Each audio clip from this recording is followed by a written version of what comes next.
When I wanted to learn to sail, it wasn't the sailing itself that attracted me. It was sort of like the beauty of the boats, the physical outdoor activity. And I wanted to take my friends sailing, and I wanted to have a little RV style camper to sleep in, a home away from home, a place of peace to hang out on the weekends and watch sunsets.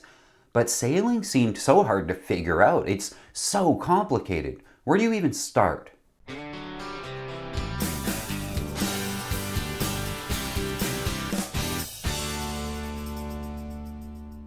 We're going to talk about the 3 different places to start with your first sailboat. You pick the one that's best for you. I went with the third option, and obviously it stuck. The first option is the easiest, the cheapest, the least invasive to your current life. The only requirement will be having a car and installing a light-duty trailer hitch to it if it doesn't already have one. You're going to buy a sailing dinghy, and don't be thrown off by the word dinghy. This is what they use in the Olympics. Most sailors agree, too, that learning to sail is significantly improved by doing so in a sailing dinghy. Skipping the dinghy sailing step is like skipping the first couple years of school. It can be done, but it's way harder. And on the dinghy front, no boat is so widely available to you as the Sunfish. For many a sailor, this is where it all began. The Sunfish is a personal size, usually beach-launched sailing dinghy. It features a very flat board-like hull carrying a lateen sail mounted to an unstayed mast. It's all very, very simple. The problem with this first option is that it's designed to be used really by one person, so it'll just be you that's sailing on it. The Sunfish is a favorite with its classic design, its unmatched stability and sailing ease, kind of for all ages. Owners appreciate the lightweight hull, which is easy to travel on a trailer, or some people even put it on the roof of the car. The ultra-durable construction ensures years of maintenance-free enjoyment. Sailing trips are a breeze. You just load up the Sunfish and away you go. And because the Sunfish is the most popular, you'll find very clear videos on YouTube about how to put it together when you get to the beach, how to set up the mast and the sails, and everything you need to know to make it ready to go. The boat is so popular that there are Sunfish rallies where hundreds of them show up and sail together, and then they race them in one design, so like a Sunfish-only racing series that you can go on if you want to, if you're like me and you have a need for the competitive speed. I found this Sunfish with no trailer for $600, or this one with a trailer for $1,700. This doesn't have to be expensive. That's about the price of getting into golf and buying a whole package of golf things. If a trailerable beach sailboat you can easily keep in your driveway is right for you, this Sunfish makes a lot of sense.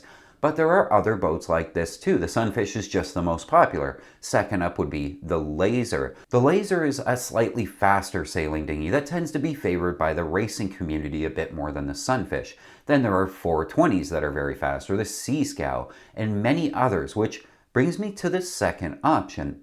You want to learn to sail, you want to keep it super cheap and easy and forgiving, but you aren't alone. Your spouse wants to come too, or your kid, or 2 kids, or maybe your German Shepherd. You just need more room than that first boat. This is where the CL boats come into play. The CL14 and the CL16 have seats for you and your friends. I have the 14 and 4 of us have gone sailing in it. It's slower than the Sunfish or the Laser, but I don't have to go alone. There's a cubby at the front to put your stuff in that sometimes doesn't get wet. And this boat has 2 sails and more closely teaches you what it's like to have a big boat because they'll have the same sail arrangement as this boat. These usually come with trailers too, so you can still tow it behind your car. You can use it alone if you want. It's simple. I do sometimes, and because the keel and rudder kick up, you can drive them right up on the beach. This boat is so forgiving and easy to use that it's what we usually use to teach kids how to sail, or a lot of places take tourists out for sails in. It's comfortable and just sort of lumbers along at 5 knots regardless of the wind speed. I don't find it to be very on edge or racy, but I do find it to be an amazing platform to take people sailing who haven't been sailing before. Some people put small engines on the back of these, but I prefer to sail it from the boat launch into the lake and then sail it back to the boat launch.